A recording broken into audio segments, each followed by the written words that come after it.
Hello everyone, welcome to round number 3 of the Grandchester Superbet Chess Classic in Romania.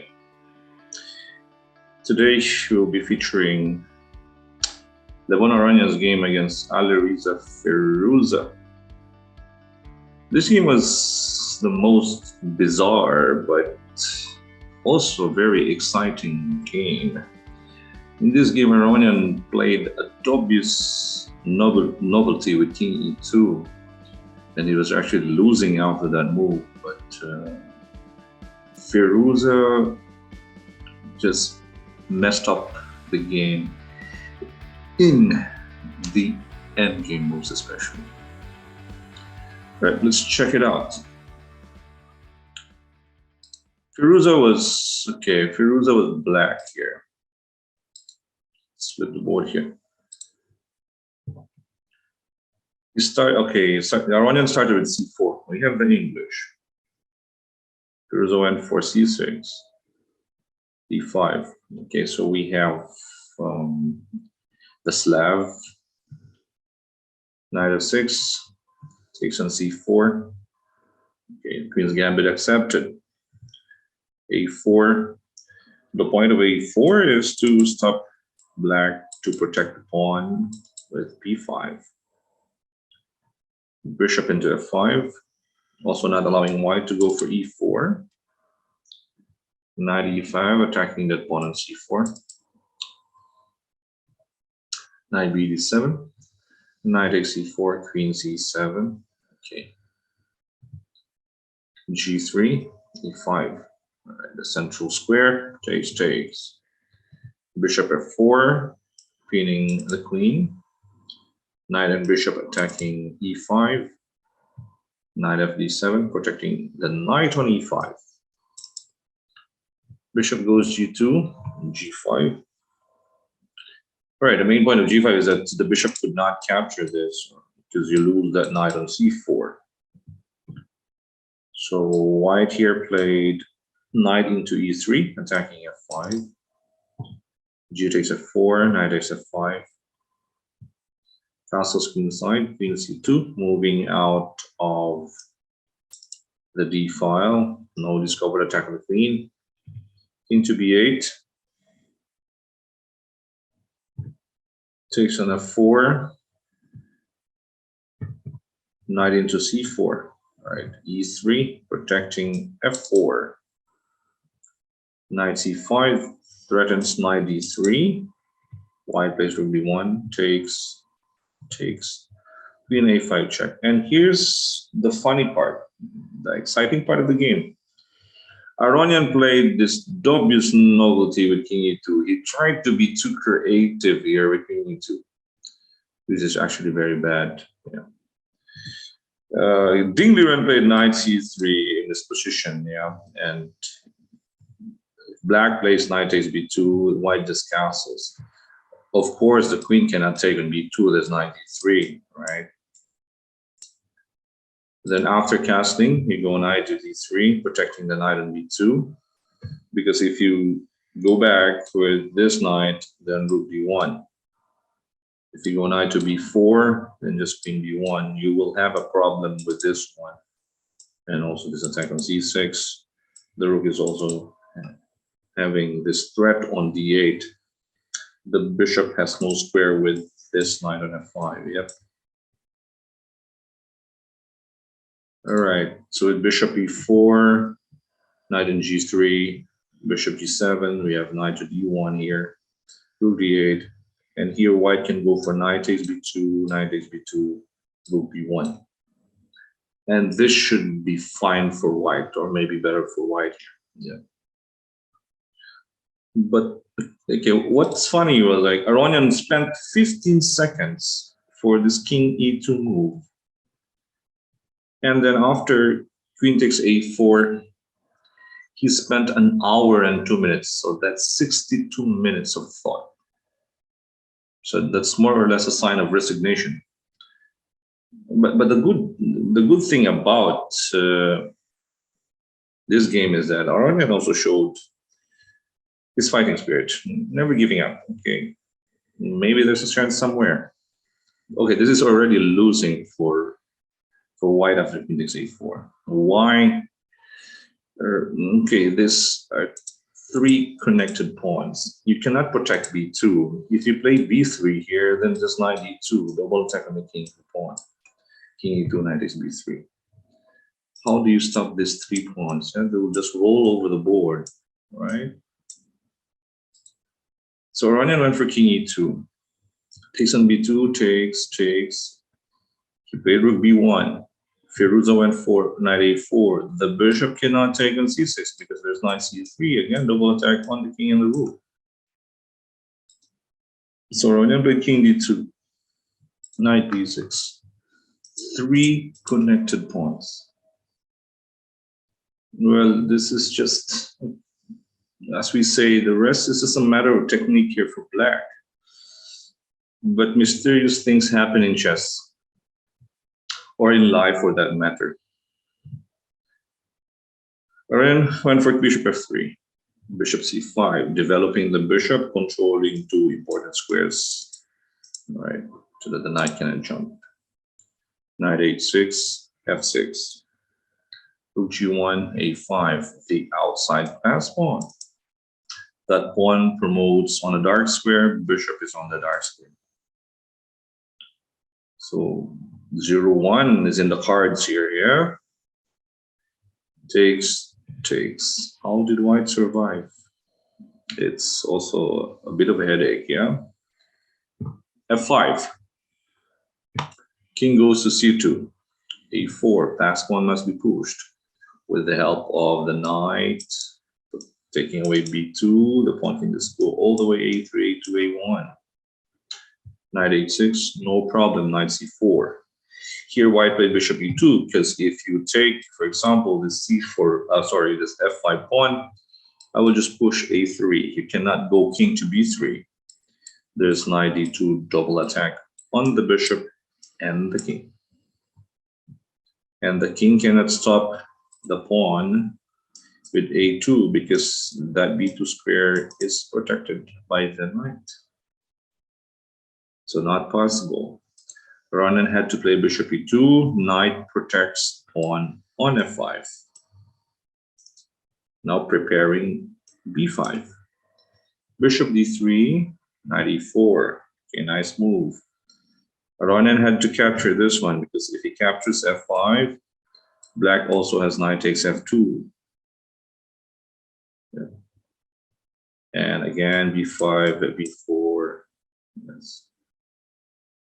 Capture an e4, takes. Knight into g8. The knight is far away from this square. Look at that, yeah? b5, all right. Three connected pawns. The bishop on f8, the bishop on c5 is also keeping an eye on f8. So this pawn cannot progress. Knight into f6, king c7, of course. In the end game, you should activate your king. Okay, that's very basic. Knight takes h7, b4, pass pawn, keep on pushing. Knight g5, b3. I'm not a fan of b3. Again, in endgames, this is connected pawns, right? You just go king b6. Go use the king to help out. All right. For example, if you push h4, right? King, right? Push h5. Why are you worried? Push. King goes to b2, for example. King. Let's say push on h6, a3 check. King goes to b1, bishop f8, attacking the pawn. And if the pawn pushes on h7, a2. King goes to b2, bishop to g7. Right? The importance of the king to help out his pawns. You know, the king is the father, right? Helping out his children, the little pawns.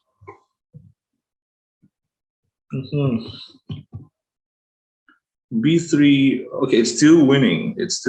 King b2, but I don't like bishop b4. King, still king. Yeah, maybe he was worried about knight takes e4. Okay, but you can keep an eye on h4. Keep an eye on the f pawn. If let's say push, king b5. But I still don't like this b3 move. Yeah, it's too committal. King b6 is just the best here. For example, here knight takes e4. You go bishop f8. Yeah. The knight goes to d2 to protect b3. He will try to sacrifice. You just king b5, yes. e4, c5. The third pawn, e5, no problem. My pawns are much faster. You go f5, now b3. King b2, king b4, the king, the important one. I have c3, I have a3. You go knight b1, c3 first. You take on c3, the a3 pawn. Okay, wherever you go, king b1, I would take this one. This will be too late. Here, a2 check. King over here, it's bishop a3, right? Checkmate on b2. Again, it's a basic principle in the endgame, yes. Activate your king. The king should protect the pawns, especially the queening pawns. Pawns are ready for promotion. b3, right? But let's check it out. What happens? Bishop b4, knight takes d4, c5. Oh, this is the decisive mistake. Now knight c3. Firouzja's endgame here. Again, still king b6. King to b6, yeah. Okay, maybe white will go for f4 here because this pawn cannot push to f8 because of the bishop. King to b5, it's the same thing, yes? Now, there's a big difference. Let's take a look at this one. Knight c3, we can take. King takes c3, we go c5. Okay, let's say, for example, h5, we go c4. Pawn goes, right? a3, h7, a2, oops, promotion. Skewer, right? So king b2, c3. Let's say king a1, c2, threatening mate on c1. So if the king goes to b2, you can even play king b4 here, right? Allowing white to promote on a1, king takes, then c1 queen. And the importance of the king, the helper, the best helper in the endgame is of course the king. Now, why is it different from this one with c5 and knight c3? Firouzja took king takes c3 and he played c4. King b2. Okay, when I was young, we had this endgame. Okay, I play with my friends with 3 pawns, f2, g2, h2 and g2 and f2, and for black we have c7, b7 and a7 with the king on g8 and king on b1. So we play this game out, and it's the same thing here. The king is actually stopping with 3 points. King goes to d6. Aronian was very precise here. f5. Now, if you go king to f5, sorry, king to c5, white will win with f6. Yeah. Imagine that white wins with f6. So Firouzja went for king e5. Nice move by Aronian f3. King takes f5, h4. Yeah. Now it's 3 versus 3. King e5, h5. King goes back to f5, f4. Nice one. King to e4, h6. King d3, h7. This is different. c3, king a3, c2, promote. It's very surprising that it's actually quite promoting first. C1, king takes a4. Firouzja probably was hoping for this position that he has b2 and b1. But now queen h7. You cannot find shield here, yeah. King takes e3, queen h3. Okay, queen h4. King has no shield. e5. Just keep checking. Queen g7. And the nice stalemate with queen takes b2. What a final position. Yeah. That was a Houdiniac. A miracle escape by Levon. Of course, that fighting spirit is very impressive. That's why Levon is part of the elite. He knew that he was losing, of course, he was losing, but he tried. He kept trying, yeah. And in the end, he was rewarded. And for Firouzja, I think he relaxed, yeah. He was very complacent after having that winning position. It's actually not easy to win a one position, yeah. It's hard to win that one. Well, that was it. What an escape by Levon, and also a sorry miss for Aronian. I was actually ready to put up a title where Alireza is surging back to 800, because if he won this game, he will be back to 800. He lost to Nepo yesterday, so we went down to 2798. Winning this game could have pushed his rating back to 2802 or 2803. But things happen. It is what it is. Lesson here: don't be complacent. Yeah, the concentration has to be there from the first move until the last one. From the beginning until the end, you should never lose your concentration. Levon spent 15 seconds for king e2, which was a terrible novelty. And he spent 1 hour and 2 minutes after his queen takes a4, after winning that pawn on a4. But then in the end, this pawn push by Aronian, yes, his committal pawn moves, was pretty bad. It was pretty bad. Back to the basics. In endgames, it's the importance of the king. Yeah, the most important piece in the endgame is the king, especially when you have fast pawns. The king is the best helper of your pawns. All right, so that was it, guys. It was round number 3.